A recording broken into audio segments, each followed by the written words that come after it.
Welcome back everybody, thank you for joining me on another video.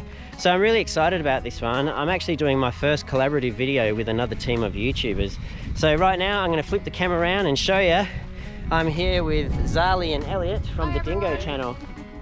So yeah, this is awesome and everything has just kind of been falling into place. So I've been following Elliott and Zali on their Instagram page and I noticed they were in Western Australia. So I reached out to them and asked if they'd be interested in doing a video together, and here we are. So thank you so much for joining me and for responding to my messages. Yeah, thanks so much for having us. So it's been wonderful. I've spent a few hours with them this morning going over some questions and having a chat and learning more about my two dingoes. But today I thought it would be a great opportunity to speak with two intrepid young people who are traveling around Australia, meeting all these other dingoes on their journey, and ask them some questions about what it's like for them working at the Dingo Discovery Sanctuary in Victoria for the Australian Dingo Foundation. First question I wanted to ask you guys is, when did you first start working with dingoes?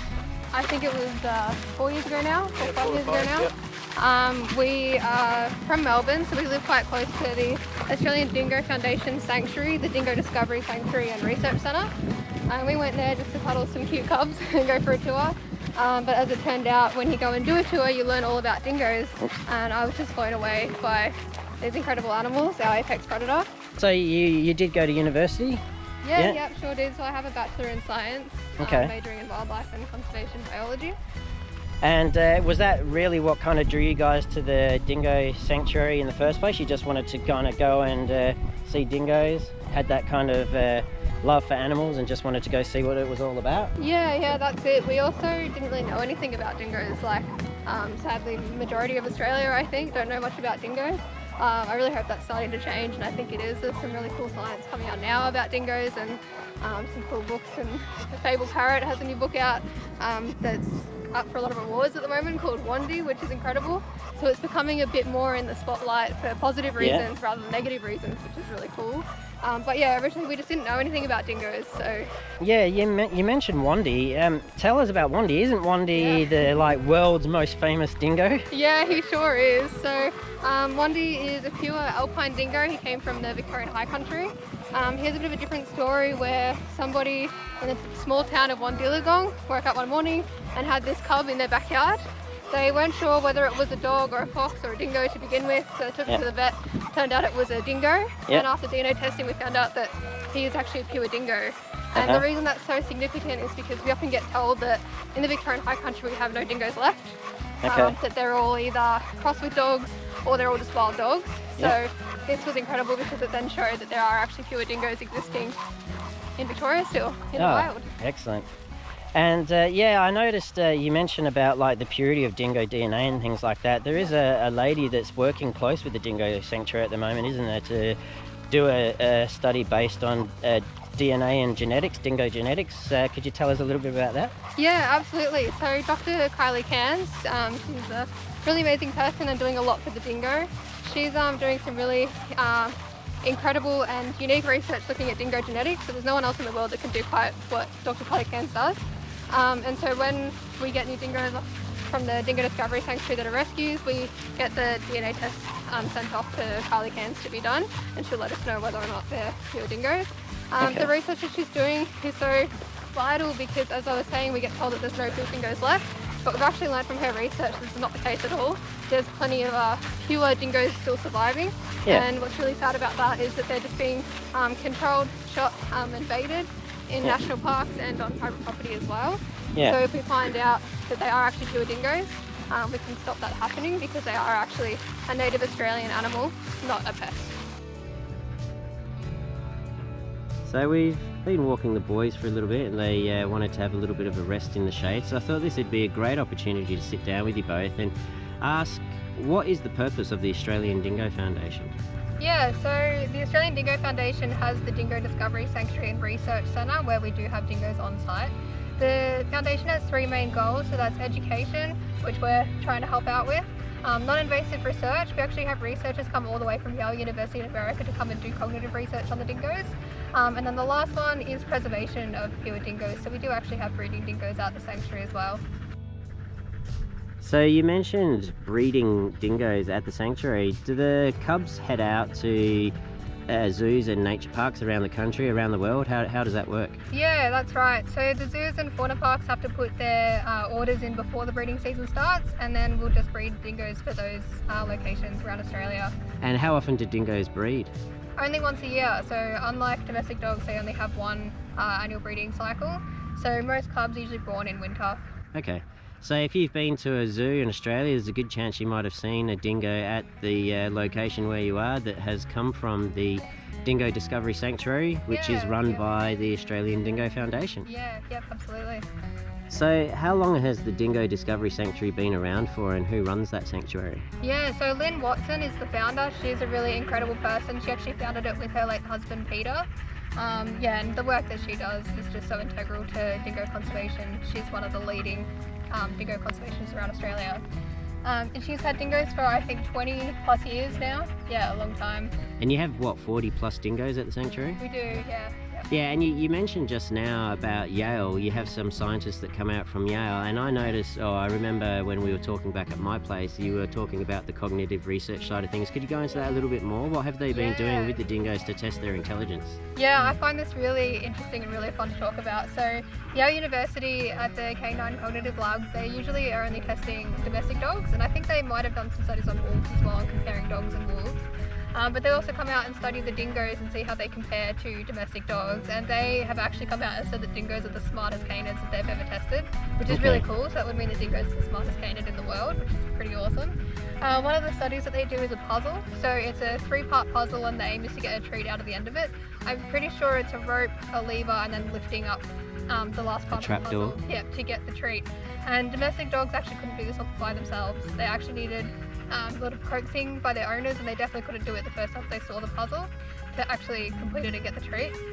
Our dingoes could do it by themselves. They didn't need any coaxing whatsoever. They're also at a sanctuary, they're outside all the time. They've never seen anything like the puzzle before, like I think it's made out of fiberglass or something that they haven't seen before, and even then they can solve it straight away. And on top of that, one of our really smart dingoes, she actually solved it in something like 30 seconds. So really, really incredible, really smart animals. Yeah, and you also mentioned that one of the dingoes did part of the puzzle, walked away, went to the bathroom, came back, and then completed the sequence. Yeah, so this was that same. So really it kind of shows dingo. their memory span is quite good as well. Yeah, so she'll even be like sidetracked and distracted with something and still just solve it, within that short amount of time. Yeah, that's all wonderful information, thanks for that. I think because it's really hot right now, I might take Elliott over into the lake, let the dingoes cool down a bit, and ask him a couple of questions about what it's like to work at the Dingo Sanctuary. Yep, sweet. So we've had an opportunity to go over a few things. Right now, Elliott and I are out in the lake.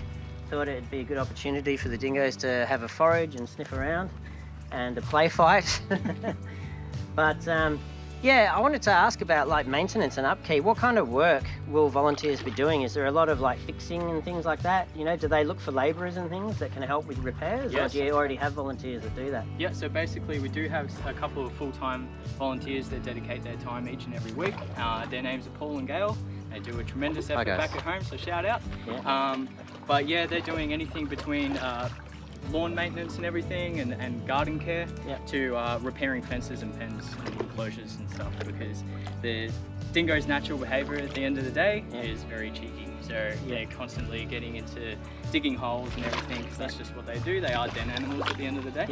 So to prevent them from getting out, we do have to cover up some of those holes and prevent them getting away. Okay, excellent. All right, so if you are thinking about volunteering, there's no reason why you can't look into it. And there's obviously going to be a wide variety of activities for volunteers, from, I guess, looking after the animals directly to also, helping with maintenance and general care of the property as well. So maybe check out their website, and I'll leave a description or a link in the description below, and we'll see how that works out for everybody.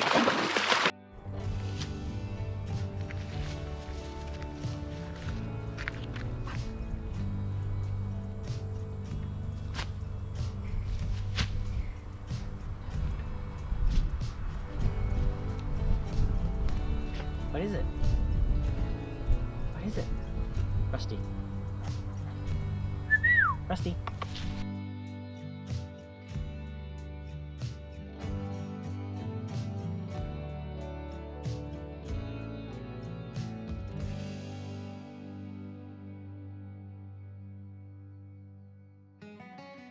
back to Zali. If you wanted to be a volunteer, so I imagine there's quite a few people that are watching the content that you're creating about dingoes on the Dingo Channel, and it might be sparking their interest, like, oh, I wouldn't mind volunteering and working with dingo puppies and things like that. Is there any kind of education that they need to have prior to becoming a volunteer? Yeah, whilst education, especially in like wildlife conservation and science, is heavily regarded, it's not essential. It's heavily regarded because, of course, that means that your passion is with conserving the species, which is a big plus. But you don't actually have to have like a degree or that kind of background to volunteer. The most important things are that the dingoes trust you, that you can be a regular volunteer, so you need to spare at least once a week. Yep. And also that you can probably get yourself to and from the sanctuary. Okay, so driver's 18. license. Yeah, okay. be 18 to volunteer. Do you have to have an interview? Yeah, so the interview is not what you might think. It's not actually with like the founder or the manager. It's actually with the dingoes. So the dingoes interview you? Yeah. So hang on, how does that work? Do they come into an office and sit down with you behind a desk and start asking questions? Yeah, like, how does that work? Yeah, so... That was a silly question. Yeah, so because dingoes are quite wary around strangers and they pick up a lot about people, we want them to be comfortable with new volunteers. So what that means is before someone starts, they just go through and walk past all the dingoes when they're in their safe place in their natural home at the sanctuary. And then the founder, because she knows the individual dingoes really, really well, she'll pick up if they're not sure about you or if they really like you. Okay. And so if they approve, then you get to volunteer. So is there any kind of body language that they show when, you know, like how does she determine whether they like you or not? Yeah, so there's some dingoes that are really confident and some that are shy anyway. Okay. So quite a few will sort of shy away from people regardless of whether they're going to be comfortable in the long run. Okay. So Lynn will look out for really specific behaviours from the dingoes that's unusual for the individual, if that makes sense. So basically we have like a ambassador dingo like Pumbaa, who's really, really confident. He's obviously not going to show or shy away from people who really like them. Yeah. We've got others that would naturally sort of huff, which is what they do when they're being cautious. Yeah, so I noticed. noticed. Oh yeah, okay. Because I noticed, look, I'm just going to kind of change the camera angle down here a little bit. Yep. I'll get Jalba in the camera shot. Here, Jalba.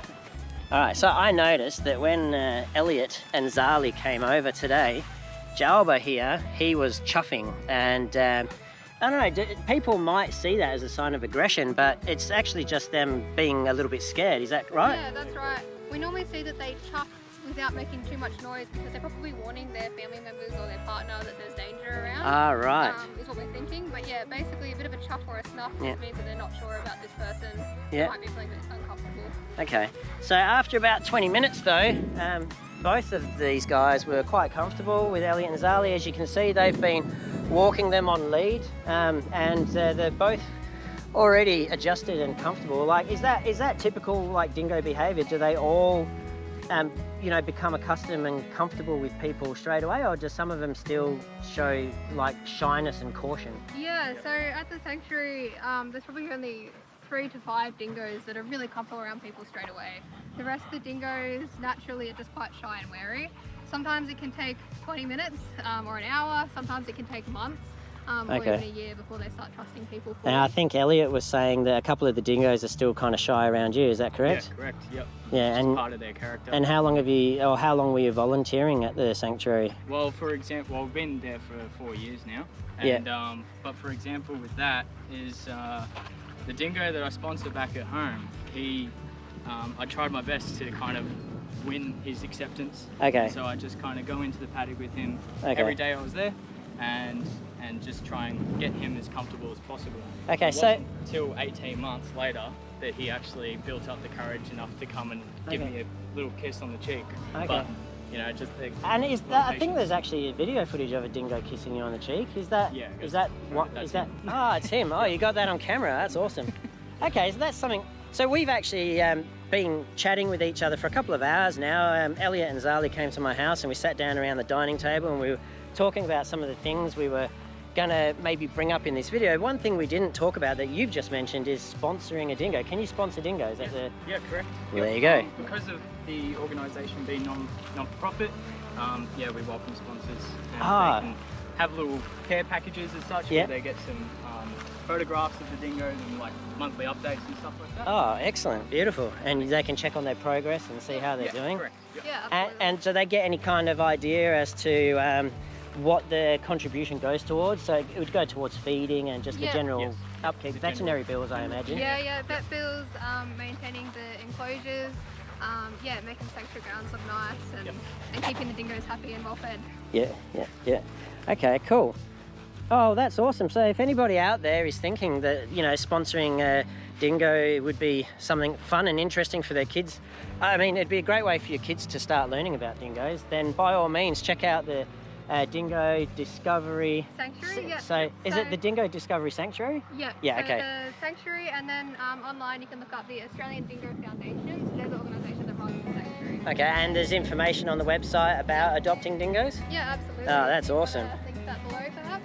Yeah, I'll put a link in the description below. Yeah, cool. So then everyone can go down there and check that out. Okay. Well, we've had an opportunity to walk around for a little bit now with the dingoes, to take them into the lake for a dip and to talk about what it's like to work as a volunteer at the Dingo Discovery Sanctuary. But I was wondering, what kind of plans do you guys have for the future with the Dingo Channel? Yeah, so basically, as we continue our travels around Australia, we've decided to expand the Dingo Channel as a whole. And by doing this, during our travels, we're going to be reaching out to land care groups and community groups and even schools to help better educate the public about the importance of these apex predators on our ecosystems. Yeah, so that I think that's wonderful. So if you're a school teacher or you run a community group and you're interested in learning more about dingoes and the wonderful apex predators that they are, please reach out to the Dingo Channel and they can come down and they can talk to you guys in person and share more information with you about dingoes. I've been with them now for a few hours and I've learned so much already. It's been wonderful. So I have one more question for both of you. And I didn't talk about this one with you back at my place, so it might kind of catch you out a little bit, but this is just for a little bit of fun. So I noticed, as I've been following you both on your trip around Australia and seeing some of the comments below, that your co-workers seem to be missing you greatly.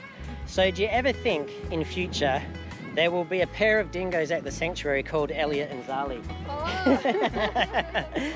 I don't know. Nice, yeah. Elliott and Zali the dingo. I think it's got a nice ring to it. I think it does too. I love that. So thank you again. Thank you so much for responding to my message when I reached out. I really appreciate it. For my first collaborative video, I've had a lot of fun and I look forward to helping you with your video. So as I wrap things up, I just want to say, check out the Dingo Channel because we're going to be doing a video for them as well, and I'll see you all next time. Thanks guys, see ya. Bye. Awesome.